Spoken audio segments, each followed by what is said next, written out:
400 kilometers south of Avaris is the tomb at Beni Hassan. It dates to 1700 BCE. Because no one has looked for evidence of the Exodus in this period, the tomb has never been linked to the biblical story.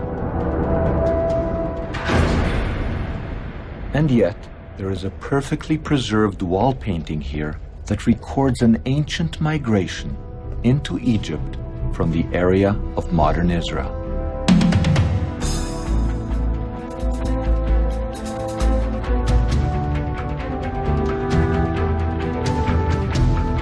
As in the Bible, the scene involves bearded Semites riding donkeys and bringing their families and flocks into Egypt.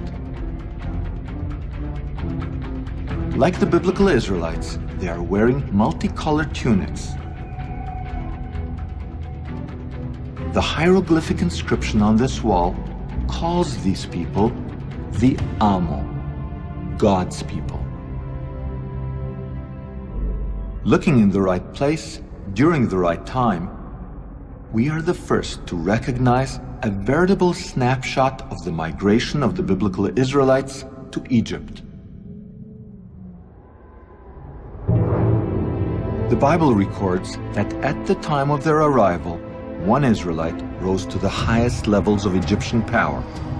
His name was Joseph, son of Yaakov, Jacob in English, and he became so powerful that he wore on his finger the seal of royal authority.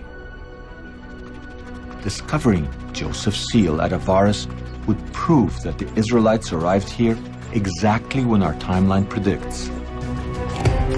That would be like finding a needle in a 3,700-year-old archaeological haystack.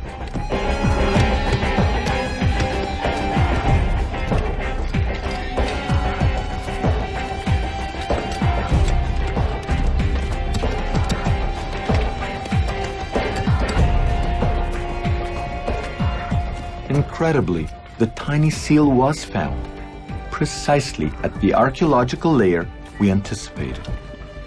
In fact, Professor Manfred Bitak found no less than 9 seals worn by Joseph's court officials. Inscribed right on them is the Hebrew name Yaakov, Joseph's father.